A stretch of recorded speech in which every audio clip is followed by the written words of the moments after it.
सहनावतु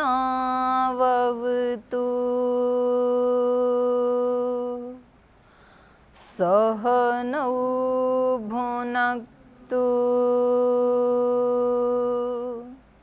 सह वीर्यं करवावहै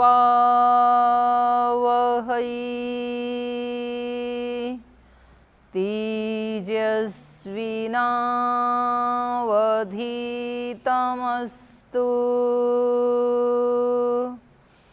मा विद्विषावहै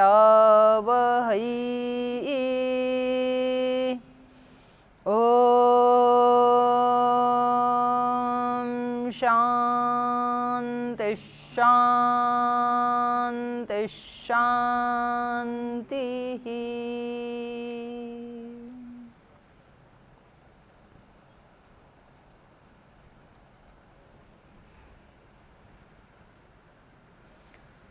जीवन दर्शन की दूसरी कक्षा में आप सभी का स्वागत है।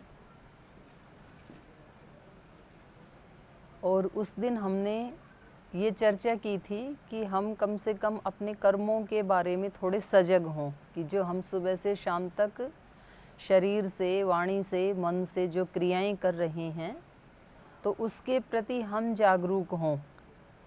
लेकिन मुझे ये लगता है कि उसके प्रति जागरूक होने के लिए कर्मों से भी पहले हमें अपने आप के प्रति जागरूक होना चाहिए, क्योंकि कर्मों को जो देखने वाला है वो तो मैं हूँ ना। तो हम भगवान के बारे में जाने या ना जाने कोई बात नहीं है, और पूरे संसार के बारे में हम जाने या ना जाने कोई बात नहीं है, पर अपने आप के बारे में जानना बहुत ज़रूरी है कि मैं कौन हूँ, मेरा क्या स्वरूप है, मैं क्या कर रहा हूँ, उसका क्या परिणाम होगा, ये हमें ज़रूर जानना चाहिए। ये मनुष्य होने के नाते हमारी नैतिक जिम्मेदारी भी बनती है ऐसे जानना। तो ये कर्म के बारे में उस दिन हम कह रहे थे कि कर्म करने से पहले एक बार हमें जो अपने कर्म करने के साधन हैं उनको हमें एक बार साफ सुथरा कर लेना चाहिए। जैसे मान लो कि आपको राष्ट्रपति को या प्रधानमंत्री को कोई लेटर लिखना है, उसमें आप कोई अपनी डिमांड या कोई प्रार्थना भेज रहे हैं, तो आप वो लेटर लिखने से पहले लेटर लिखने के साधन क्या क्या हैं? लेटर लिखने के साधन क्या हैं बताओ? पेन है, पेपर है, विचार है, और स्थान भी है। आप वो पेपर रेलवे स्टेशन पे बैठ के तो नहीं लिखोगे, या सब्जी मंडी में बैठ के नहीं लिखोगे। आपको लगेगा कि भाई जब पीएम को लिखना है तो थोड़ा बच्चों को कहोगे भाई थोड़ा शांत रहो, मैं लेटर लिख रहा हूँ। तो आपकी दृष्टि में वो स्पेशल कार्य है। तो आप अपने पेन को भी चेक करोगे कि रेड इंक से लिखना है कि ग्रीन से लिखना है कि ब्लू से कि ब्लैक से, तो वो आपको नॉलेज है। पेन कैसा होना चाहिए, कहीं उसके बीच में ही इंक ख़त्म ना हो जाए। पेपर कैसा होने चाहिए, नाइस पेपर होना चाहिए, बढ़िया से बढ़िया, घटिया पेपर पे नहीं लिखेंगे। और स्थान भी आप थोड़ी देर एकाग्र भी होंगे कि भाई इसके शब्द कोई भी ऐसे ना हो कि जिससे रिजल्ट आने में कोई गड़बड़ हो। तो जब हम एक छोटे से काम के लिए भी इतने सजग हैं, और पता नहीं वहाँ से हमारी प्रार्थना सुनी जाएगी कि नहीं, पता नहीं वो लेटर वहाँ पहुँचेगा कि नहीं, कोई गारंटी नहीं, लेकिन जो हम कर्म कर रहे हैं ये हम रोजाना भगवान जी के पास भेज रहे हैं। प्रतिपल जो भी काम कर रहे हैं ना, चाहे झाड़ू लगा रहे हैं, चाहे पाठ पढ़ा रहे हैं, चाहे खाना खा रहे हैं या खाना बना रहे हैं, चाहे रिकॉर्डिंग कर रहे हैं, कुछ भी काम कर, और कुछ भी ना करके भले ही बैठ के ऐसे सोच रहे हैं, तो वो हम भगवान जी के पास भेज रहे हैं। और भगवान जी के पास क्या भेज रहे हैं? आप ये सोचो, भगवान जी कोई मनुष्य तो है नहीं, पीएम राष्ट्रपति जैसा। एक सिस्टम काम कर रहा है, उस सिस्टम के पास ऑटोमेटिक चला जाता है वो, और उस सिस्टम से ही फिर अपने आप वो एक ऑटो सिस्टम चल रहा है। जैसा हमने किया उसका फल अपने आप ही हमें मिल जाता है, उसमें किसी मनुष्य को देखने की ज़रूरत नहीं है कि भाई वहाँ पर कोई बही खाता लेके, वो तो पौराणिक कथाएं हैं समझाने के लिए कि एक चित्रगुप्त बैठा है, सबके कर्मों को लिखता है, फिर वैसे वैसे फल देता है। ऐसा ना कोई स्थान है, ना कोई ऐसा मनुष्य है, और ना कोई मनुष्य हो तो ऐसा करना पॉसिबल है, क्योंकि इतनी तो मनुष्यों की जनसंख्या, इतने फिर कीट पतंग, इतने पशु पक्षी, इतने वृक्ष, इतने लोगों का लेखा जोखा पॉसिबल नहीं है। तो ऑटो मोड पे काम चल रहा है पूरा। जैसे हमने अपने पतंजलि में जो हम प्रोडक्ट्स बनाते हैं, वो तो थोड़े से प्रोडक्ट बनाते हैं, तो भी वहाँ पर ऐसी मशीनें फिट कर दी हैं कि उनमें सेंसर लगे हुए हैं। तो कोई भी प्रोडक्ट में थोड़ा भी फॉल्ट होता है ना, तो सेंसर उसको दूर फेंक देता है, फिर वो दोबारा जाएगा। तो जब यहाँ इतना छोटा काम करने के लिए भी सेंसर लगा सकता है मनुष्य, तो भगवान तो महाज्ञानी है, तो उन्होंने हमारे अंदर ही वो सेंसर लगा रखे हैं। आप ऐसा सोचोगे, इस फल के लिए तैयार रहना, आप सबसे छिपा सकते हो, अपने आप से कैसे छिपाओगे? और अपने आप के अंदर ही भगवान बैठा, उससे कैसे छिपाओगे? वो सेंसर लगा है अंदर। तो जैसे ही कोई गलत विचार आया, वो उसको रिजेक्ट कर देता है अंदर वाला सिस्टम कि इसका परिणाम ये होगा। तो हमारा भाव, हमारा विचार, हमारा कर्म, कोई देखे या ना देखे, हम तो देख ही रहे हैं ना, और हमारे अंदर ही वो सेंसर लगा हुआ है। तो हमें छोटा सा काम करने के लिए भी अपने बाहर के साधनों को, किसी व्यक्ति को, ये अरविंद जी गाड़ी चलाते हैं जैसे, तो जब ये मार्केट जाते हैं तो पहले गाड़ी को कपड़ा मारते हो कि नहीं भाई?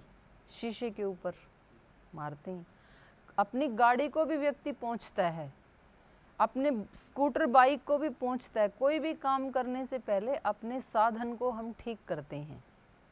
तो सुबह उठते ही सबसे पहले हमें ये काम करना है, आपको वेद के मंत्र आएं या ना आएं, आप 2 मिनट बैठ करके, मतलब हम सब को 2 मिनट बैठ करके, और ये प्रार्थना करनी है कि भगवान जी आँख को आज साफ सुथरी दिव्य दृष्टि देना, कान में ऐसे ही शब्द पढ़ें जिससे मेरा उत्थान हो, मेरा उद्धार हो। वाणी से आज कोई ऐसे शब्द ना बोलूं जिससे मेरा या किसी दूसरे का दिल दुखे या कोई बड़ा नुकसान हो जाए घर में, परिवार में। वाणी से ही सारे झगड़े होते हैं। इससे कुछ ऐसा ना खाऊं जो अंदर जाकर के पूरा पॉइजन हो जाए। इन हाथों से कोई ऐसे काम ना करूं जिसका अपयश मिले, ऐसा करूं कि जिसका सुयश मिले। इन पैरों से कहीं ऐसी जगह चल के ना जाऊं जो मुझे भविष्य में दुख देने वाली हो। मतलब इस मन से कुछ भी आज ऐसा ना सोचूं, इस मस्तिष्क से कोई भी ऐसा विचार ना उठाऊं, इस बुद्धि से आज कोई भी ऐसा निर्णय ना लूं जिससे गड़बड़ हो। तो ये इंस्टेंट टेम्परेरी साधनों को ठीक करने के लिए एक साधन है प्रार्थना। ये प्रार्थना कर रही हैं हम, और फिर आपको ये विश्वास कि मैंने प्रार्थना कर ली और आज मेरी आँख से, नाक से, कान से, हाथ से, मन से, हार्ट से कोई गलत काम नहीं होने वाला है। भगवान जी मेरी सहायता करेंगी। मैं झाड़ू भी आज लगाऊंगा तो ऐसे लगाऊंगा जैसे शबरी ने लगाई थी, झाड़ू लगाते लगाते उसका उद्धार हो गया। मैं खाना भी बनाऊंगा, मैं गार्डनिंग भी करूंगा तो ऐसी करूंगा कि जैसे संत दादू ने की थी। जुत्ती भी बनाऊंगा तो ऐसी बनाऊंगा जैसे रैदास ने बनाई थी। काम छोटा बड़ा नहीं होता है कोई भी। ये दुर्भाग्य है हमारा कि हम मनुष्यों ने ऐसे मान लिया कि ये काम बड़ा, ये छोटा। भगवान की दृष्टि में कोई छोटा बड़ा काम नहीं है, सब आत्मा एक समान है। हाँ, भाव छोटा बड़ा होता है, विचार छोटा बड़ा जरूर होता है। तो इसलिए कई बार ऐसे होता है कि जो बड़े पद पे हैं वो बाजी हार जाते हैं अपने भाव और विचार के कारण, और कई बार छोटा सा काम करने वाले बाजी जीत जाते हैं, वो उसको पा जाते हैं। तो कई बार ज्ञानी हार जाते हैं, भक्त जीत जाते हैं। ज्ञानी मतलब केवल जिनको शब्दों का ज्ञान है। तो मैं शब्दों की निंदा नहीं करती हूँ, क्योंकि मेरा तो खुद का वही काम है रोजाना। लेकिन शब्द के साथ भक्ति की भावना और अपने साधनों को साफ सुथरा करना। मोटी बात ये याद रखनी है हमें सुबह किसी भी काम पे हमारी जो भी ड्यूटी है उसको करने से पहले क्या करना है? सुबह सुबह अपनी ड्यूटी पे लगने से पहले क्या करना है? इतने गंभीर मत रहो, थोड़ा सा मतलब रिलैक्स रहो। तो सुबह अपनी ड्यूटी पे लगने से पहले क्या करना है? अपने साधनों को साफ सुथरा करना है। ठीक है, आपका क्या नाम है भाई ग्रीन शर्ट वाले? हाँ, हैं? राजन। तो आपको क्या समझ में, आप क्या काम करते हैं? सफाई। तो कल से जब सफाई करोगे तो क्या करोगे उससे पहले? हाँ, तो जब अपने सफाई करो ना तब 2 मिनट आंख बंद करके, उससे पहले सुबह ही कर लेना, 5 मिनट लगेंगे। उठ के जैसे ही ब्रश आदि किया और दिनचर्या पूरी की अपनी, या उठते ही कुल्ला करते ही बैठ जाओ 2 मिनट के लिए, क्योंकि आप ब्रश कुल्ला भी भगवान की भक्ति के रूप में ही करो। बोले आज इस शरीर से जो भी काम होगा ना वो दिव्य होगा, वो ऐसा होगा जैसे पूजा कर रहा हूँ, ऐसे होगा। बस इतना सा करना है। और इसके लिए हमारे ऋषियों ने बता दिया संध्या करना। तो जो गुरुकुल के ब्रह्मचारी ब्रह्मचारिणी साधु सन्यासी हैं वो करते हैं ओम वाक वाक, ओम प्राण प्राण, ओम चक्षु चक्षु, ऐसे वो अंग स्पर्श और मार्जन मंत्र। मार्जन मतलब मांजना, स्पर्श मतलब उन अंगों को मैं मेंटेन रखूँगा, खराब नहीं होने दूंगा कम से कम। स्पर्श का तो ये मतलब है, और मार्जन का मतलब है उसको थोड़ा साफ सुथरा करना। तो मोटी सी बात है, जिससे हम कर्म करेंगे आज दिन भर उन चीज़ों को एक बार सैनिटाइज कर लेना। आजकल कर रहे हैं ना, अगर सैनिटाइज नहीं किया तो मौत सामने है। मोबाइल को भी सैनिटाइज कर रहे हैं कि आप बार बार मोबाइल को हाथ में लेते हैं, उसमें ही कोई कोरोना आ गया तो। आप गाड़ी चला रहे हैं तो उस स्टीयरिंग को भी सैनिटाइज कर रहे हैं पहले, कि उसी में कोई चिपका हुआ तो खिड़की दरवाजे जंगले, मतलब ये कोरोना मरे या ना मरे, लेकिन देश की गंदगी जरूर मर गई। सब साफ सुथरा हो गया, सब जगह लगे हैं सफाई करने के लिए, पोल्यूशन फ्री हो गया देश। मतलब कई फायदे भी तो हुए ना, तो हमें दोनों देखने चाहिए। तो गंगा जी का पानी भी बिल्कुल साफ हो रहा है। गंगा जी का पानी बिल्कुल साफ हो गया। हाँ, तो देखो कितने फायदे भी हो गए।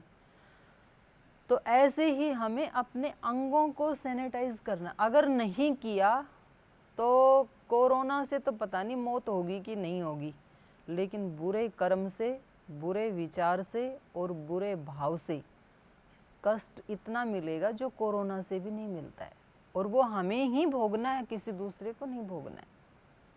तो ऐसे जब व्यक्ति जागरूक होता है तो फिर वो ही कर्म इतना आनंद देंगे, इतना सुख देंगे कि आप महाराज बन जाएंगे, राजाओं के भी महाराजा।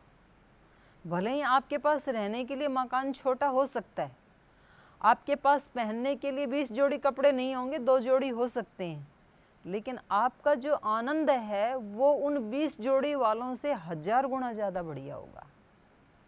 एक आनंदित जीवन होगा, संतुष्ट जीवन होगा, प्रसन्न जीवन होगा। ये तो हम मनुष्यों ने बना दिए, इससे क्या फ़र्क पड़ता है किसी के पास 2 जोड़ी हैं कि 10 जोड़ी हैं, क्या फ़र्क पड़ता है। ये तो एक लाज बचाने के लिए, और समाज में कोई वो ना इस तरह की वो फैले, उसके लिए मतलब ये कपड़ा पहनना पड़ता है।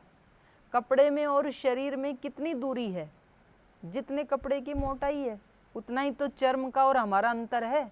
अगर इस कपड़े को हटा दें तो सब कोई नंगे ही हैं फिर तो इतना सा ही तो है बस। तो इसकी कोई कीमत नहीं है कि किसने क्या पहन रखा है, बस इतना ही है। ये एक सामाजिक व्यवस्था है और उसके लिए हमें इसको मेंटेन करना है। तो सबसे पहले मैंने ये बताया कि हम अपने ही ढंग से, प्रार्थना हमेशा अपने हृदय से निकली हुई होनी चाहिए, अपने शब्दों में होनी चाहिए, और हम जो बोल रहे हैं वो हमारे हृदय से निकला हुआ होना चाहिए। बोल तो रहे हैं वेद के मंत्र हम, और हमारी स्थिति वो वाली है नहीं जो वो ऋषियों की प्रार्थनाएं हैं। हम यदि अपनी चेतना को ऋषि स्तर पे ले जाते हैं तो हम वो ही प्रार्थना कर सकते हैं, लेकिन यदि हमारी चेतना अपनी अभी अलग है तो हमारी प्रार्थना भी अपने शब्दों में हम कर सकते हैं, कोई मनाही नहीं। हिंदी में भी कर सकते हैं, अंग्रेजी में भी कर सकते हैं, संस्कृत में भी कर सकते हैं, बंगला में कर सकते हैं, उड़िया में कर सकते हैं, मलयालम में, तेलुगु में, कन्नड़ में, कैसे भी कर सकते हैं। सब भाषाएं आती हैं उसको, और टूटी फूटी भाषा में भी कर सकते हैं, जरूरी नहीं है उसके लिए कोई छंदबद्ध होना। अब हर व्यक्ति ये चाहता है कि भाई मैं जो भी कर रहा हूँ ना जीवन में, उसके लिए मुझे प्रशंसा मिले, लोग मेरी बड़ाई करें, ये हर व्यक्ति चाहता है। एक सफाई करने वाला व्यक्ति ये चाहता है कि जब स्वामी जी आएँ तो दीदी ये बताएं कि जी ये तो बड़ी अच्छी सफाई करते हैं, तो आपको कितना अच्छा लगेगा। पढ़ाने वाले जो भाई बहन है वो ये चाहते हैं कि महाराज जी को जाके दीदी ये बताएं कि भाई ये तो मतलब अध्यापक क्या हैं, आचार्य क्या हैं, ये तो मतलब साक्षात ब्रह्म के अवतार हैं, ये तो साक्षात देवियां हैं, देवता हैं। ऐसे पढ़ाते हैं ये बच्चों को कि इनको देख करके ऐसा मन करता है कि हम भी कक्षा में बैठ के कुछ सीखें इनसे। हर व्यक्ति चाहता है किसी के बारे में ऐसे कहें तो। पढ़ने वाले बच्चे ये चाहते हैं कि जब स्वामी जी आए तो दीदी बताएं ये विद्यार्थी सबसे अच्छा पढ़ता है। ये किचन में हमारे वहाँ पर गुरुकुल खानपुर में थे एक भट्ट जी, आज भी हैं, तो वो खाना जो बनाते हैं ना तो ऐसे बनाते हैं जैसे माँ अपने बच्चों के लिए रसोई बनाती है। तो हर व्यक्ति ये चाहता है मैं जो भी काम करता हूँ उसके लिए लोग हमें अप्रूवल दें। ये रिकॉर्डिंग करने वाला भाई है कैमरामैन, इसने एक दो बार मेरे से पूछा दीदी मैं रिकॉर्डिंग ठीक कर रहा हूँ, आपने देखा टीवी पे? मतलब इसको भी अपेक्षा है कि मैं कर रहा हूँ तो मैं इतनी अच्छी करूँ कि मेरे को ये सुनने को मिले कि आप बहुत अच्छी रिकॉर्डिंग करते हैं। हर व्यक्ति चाहता है ये, लेकिन ये एक छोटा सा वाक्य सुनने के लिए हमारे जाने के बाद या हमारे यहाँ रहते रहते कोई व्यक्ति ये कहे कि भाई बड़ा भला आदमी है, या हमारे जाने के बाद कोई कहे बड़ी बड़ा भला आदमी था वो, तो ये इतना छोटा वाक्य सुनने के लिए वर्षों तक या कभी तो पूरे जीवन भर त्याग तपस्या करनी पड़ती है। एक दिन में नहीं मिलता ये टाइटल। और आपने 1-2 साल किया और उसके बाद आपने अपना ट्रैक चेंज कर लिया तो वो 2 साल वाला भी कट डिलीट हो जाएगा। उसके लिए सतत हमें त्याग, तप, निस्वार्थ सेवा। कभी भी व्यक्ति पैसे से या बड़े पद से बड़ा नहीं बनता है। हमारे देश की जो संस्कृति है उसमें त्याग और बलिदान से व्यक्ति बड़ा बनता है। आप देख लो इतिहास, कितने राजा हुए होंगे, लेकिन उसमें राम और कृष्ण का नाम ही क्यों हम भगवान की तरह पूजते हैं? वो भी तो दोनों राजा थे ना, लेकिन दोनों ने जीवन में त्याग किया, बलिदान किया अपने सुखों का। तो हमारी संस्कृति अलग है। यहाँ वरदान वाले बड़े नहीं होते, बलिदान वाले बड़े होते हैं। बहुत राजा हुए, पता नहीं कितनी कितनी रानियां होंगी, कितने ऊंचे ऊंचे महल होंगे, कितने सोने चांदी होंगे, कितने उनके पास हथियार होंगे, कोई नाम नहीं है। जिन्होंने देश के लिए बलिदान किया, पन्ना धाय के पास तो कुछ भी नहीं था, लेकिन उसका नाम अमर कैसे हुआ? बलिदान के कारण, त्याग के कारण। सीता जैसी रानियां तो पता नहीं कितनी हुई होंगी, लेकिन उसका नाम अमर किसके कारण हुआ? बलिदान के कारण। पता नहीं कितने धनवान लोग हुए होंगे, भामाशाह किस लिए हुए प्रसिद्ध? त्याग के कारण, बलिदान के कारण। तो हमारे यहाँ अब हम यूँ कहें जी हमारे सामने तो ऐसी परिस्थिति नहीं, हम त्याग कहाँ करें? तो हमें त्याग जहाँ हम रहते हैं, अपने आसपास का जो छोटा सा परिवेश है उसमें हम मान लो मिल करके सेवा कर रहे हैं, तो हमें भावना ये रखनी चाहिए कि जो मेरा साथी है इसका काम भी मैं कर दूं, मतलब इसको मैं कुछ सुख पहुंचा दूं, इनके लिए मैं कुछ त्याग कर दूं, इनके लिए मैं अपने सुख का, अपने खाने का, अपने आराम का, इनको सुख होगा इसलिए मैं थोड़ा सा बलिदान कर दूं। तो ये छोटा सा बीज है त्याग और बलिदान का। त्याग और बलिदान के लिए पाकिस्तान की सीमा पे जाने की ज़रूरत नहीं है। जहाँ हम रहते हैं अपने परिवार के लिए, अपने बच्चों के लिए, वहाँ भी कुछ लोग तो करते हैं, कुछ वहाँ भी नहीं करते, पर वहाँ फिर भी स्वार्थ होता है थोड़ा बहुत माता पिता का, अपने बच्चों के लिए तो करते ही हैं, लेकिन वहाँ तो ये होता है कि मजबूरी भी है। लेकिन जहाँ आपका कोई, आप ना भी बलिदान त्याग करते तो भी आपके ऊपर कोई आक्षेप आने वाला नहीं था, और फिर भी आप कर रहे हैं उसको जानते हुए, तो ये भलाई लेने का, अपने आप को बड़ा बनाने का बीज है। वहाँ से बीज शुरू होता है। छोटी छोटी हेल्प करें हम दिन भर में। आप किचन में जाते हैं खाना खाने के लिए, कहीं कहीं लाइन लगती है, यहाँ तो छोटी है संख्या, ऐसी कोई बात नहीं है, लाइन लगती है तो आप थोड़ा पीछे हो जाओ, दूसरे को आगे कर दो। थाली लेनी है तो आप वो वाली थाली ले लो जो थोड़ी सी कम साफ है, आप दोबारा उसको साफ कर लो। किसी दूसरी थोड़ी सब्जी है और आप आगे हैं तो आप इतनी ही लो, आपको ज़रूरत इतने की थी, लेकिन आप देख रहे हैं कि पीछे तो 5 लोग और हैं और सब्जी इतनी है, तो आप 1 चम्मच ही लो। उसको नहीं पता लगेगा, लेकिन आपने बलिदान कर दिया। इससे हमारी आत्मा मजबूत होगी।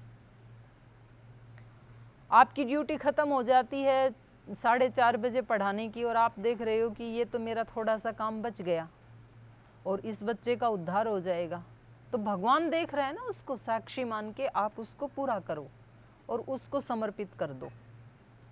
तो ये हमारे कर्मों का हम उस दिन चर्चा कर रहे थे, तो उसमें 3 शब्द हमने प्रयोग किए थे। एक नियत कर्म है, एक स्वधर्म, एक स्वकर्म। स्वधर्म स्वकर्म एक ही बात है, एक परधर्म होता है। तो आप कल से अपनी कॉपी भी ले आया करें, तो डेट डाल के ना, कोई 1-2 नए शब्द आते हैं तो वो ठीक है लिख लेंगे तो कहीं ना कहीं काम आ ही जाएंगे, और काम नहीं भी आएंगे तो लिखेंगे ना, तो एक सोचना और एक लिखना फिर डबल हो जाता है वो विचार। नियत कर्म, उसके ऊपर हम चर्चा कर रहे थे। नियत कर्म वो होता है जो हमारे लिए नियुक्त कर दिया गया है। नियुक्त किसने किया? नियुक्त एक तो समाज करता है हमारे लिए, एक शास्त्र करता है, एक राष्ट्र करता है, एक भगवान करता है, एक हम स्वयं करते हैं। 5 इसके आधार हैं हमारे लिए। नियत कौन करता है कि ये आपके नियत कर्म है? एक तो शास्त्र करता है। शास्त्र कहता है कि यदि आप ब्रह्मचारी हो तो ये नियत कर्म है, गृहस्थी हो तो आपको ये करना है, वानप्रस्थी हो तो ये करना है, सन्यासी हैं तो ये करना है। ये शास्त्र हमारे लिए तय कर देता है। दूसरा, समाज हमारे लिए नियत करता है। भाई आप अध्यापक हैं तो आपको ये करना है, आप गार्डनर हैं तो ये करना है, आप किचन में खाना बनाने वाले हैं तो ये करना है, आप सिक्योरिटी वाले हैं तो आपको ऐसे करना है। तो समाज हमारे लिए सबके लिए अलग अलग कर देता है कि आप यदि इस दायित्व पे हैं तो आपको ये कर्म करने हैं, ये नहीं करने हैं। कुछ विधि, कुछ निषेध। फिर अलग अलग समाज में अलग अलग धारणाएं होती हैं, उसके अनुसार भी हमारे काम नियत होते हैं। कोई समाज कहता है कि भाई अध्यापक हैं तो क्या आपका कितना हो गया? नहीं, अभी चालू रखो ना, कल भी पाठ नहीं हुआ था, आपको बोला, ठीक है। किसी समाज में कहते हैं कि भाई अध्यापक हैं तो ऐसे कपड़े पहनने हैं, और आप मॉडलिंग करने वाले हैं तो ऐसे पहन सकते हैं। तो हमारी वेशभूषा, हमारा खान पान, हमारा आचरण व्यवहार समाज तय करता है। जैसे हमारा उत्तर भारत का समाज है, उसमें ये है कि भाई आपको शादी करनी है ना तो कम से कम 3 गोत्र बचाओ। और मैंने दक्षिण में जाके देखा कि वहाँ यदि शादी करनी है तो मामा और बुआ, मतलब जो सगे बहन भाई हैं, उनके बच्चे आपस में शादी करते हैं, एक तो ज़रूरी करते हैं। और मतलब वो जो बेटा है और वो जो बेटी है तो उनका आपस में रिश्ता है मामा का बेटा और बुआ की बेटी। अब उत्तर भारत में यदि ऐसा हो तो पूरा दंगा हो जाएगा, सर कट जाएंगे। और वहाँ जान पूछ के लेते हैं, बोल जी ये बेटी पैदा होते ही हमने तय कर लिया था कि ये हमारे यहाँ आएगी। तो एक तरह से तो हमारे दृष्टि में तो सगे बहन भाई जैसे ही हैं, पर वो उस समाज की अपनी प्रथा है कि भाई हमारे यहाँ की जो कुल खानदान की जो परंपरा चली आ रही है वो टूटे नहीं, हमारे जो यहाँ के सद्गुण हैं वो कहीं बाहर ना जाके अपने परिवार में कम से कम बने रहें।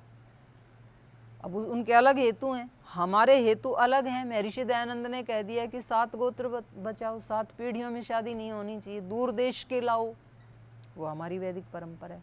तो अलग अलग समाज का अनुशासन होता है, नियत कर्म होता है, वो हमें मानना चाहिए। तो एक हो गया शास्त्र का अनुशासन, दूसरा हो गया समाज का अनुशासन, या नियत कर्म कह लो उसको, या कर्तव्य कर्म कह लो। एक भाई ने प्रश्न भी पूछा है, मेरठ से हैं ये, निशांत त्यागी जी। तो आपने पूछा है कि कर्तव्य कर्म और नियत कर्म में क्या अंतर है। तो ये दोनों एक ही हैं, कर्तव्य कर्म भी वही है, नियत कर्म भी वही है। पर ये नियत कर्म करता कौन है, ये हमें जानने की आवश्यकता है। एक फिर वेद ने हमारे लिए नियत कर दिए, वेद का मतलब है भगवान ने हमारे लिए नियत कर दिए हैं। आपको कृषि करनी है तो कैसे करना है, वाणिज्य व्यापार करना है तो कैसे करना है, आपको अध्ययन अध्यापन का कार्य करना है तो एक आचार्य कैसा होना चाहिए। तो आचार्य वो नहीं है जो केवल डिग्री लेकर के पढ़ाने का काम शुरू कर देता है। वेद के अनुसार, वेद के अनुसार आचार्य कस्मात, आचार्य आचरणात्, ऐसे बताया वहाँ, आचरण से, गुरु शब्दों से नहीं सिखाते हैं, गुरु हमेशा अपने आचरण से सिखाते हैं। और बच्चे वो ही सीखेंगे, शब्द आपके रह जाएंगे, रखे के रखे रह जाएंगे। ठीक है, तो आप एक काम कीजिए, आप अपनी पहली वाली उंगली उठाइए और इसको अपनी ठोड़ी पे लगाइए। ये ठोड़ी है, ये है उदाहरण। क्योंकि मैंने उंगली यहाँ लगाई इसलिए सबने यहाँ लगाई। आप मेरे शब्द नहीं सुन रहे, आप मेरे एक्शन को देख रहे हैं कि मैं कहाँ लगा रही हूँ उंगली। ठोड़ी तो ये थी। तो इसलिए कभी भी हमारे शब्द नहीं सिखाते हम क्या बोल रहे हैं, हमारे एक्शन सिखाते हैं।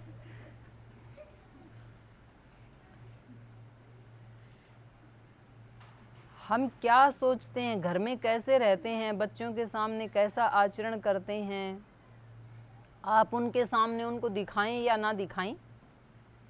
कई बार घर में फ़ोन आता है तो बोलो बेटा फ़ोन उठा लो, और उनको बोलो पापा घर पे नहीं है। तो बच्चा बोलता है कि पापा कह रहे हैं कि पापा घर पे नहीं है। बच्चा देख वो ही रहा है ना। तो आचार्य आचरणात्, तो वेद कहता है आचार्य यदि हैं तो आपका आचरण ऐसा होना चाहिए। तो ये एक वेद का नियत कर्म हो गया। एक फिर खुद का, व्यक्ति का, मेरा अपना कर्तव्य कर्म क्या है, नियत कर्म क्या है। तो इसके लिए तो गीता में कितने श्लोक भरे हुए हैं। देखो ये 16वें अध्याय की जो शुरुआत में ही बताए, फिर 13वें अध्याय में भी बताया। एक आधे श्लोक तो आप वैसे देख ही सकते हैं, जैसे 16वें अध्याय के तो शुरू में ही है, अभयम सत्व संशुद्धिर ज्ञान योग व्यवस्थिति दानम दमश्च यज्ञश्च स्वाध्याय तप आर्जवम अहिंसा सत्यम अक्रोध त्याग शांतिरपैशुनम दया भूतेषु अलोलुप्त्वम मार्दवम ह्रीहि अचापलम तेजः क्षमा धृति शौचम अद्रोहो नातिमानिता भवन्ति संपदम दैवीम अभिजातस्य भारत। ये बता दिए यहाँ पर। और ऐसे ही 13वें अध्याय में भी बताया, 13वें अध्याय में भी यही बातें बताई। जैसे 7वें श्लोक में बताया अमानित्वम अदम्भित्वम अहिंसा क्षांति आर्जवम, आर्जवम माने ऋजुता, सरलता, आचार्योपासनम शौचम स्थैर्यम आत्मविनिग्रह।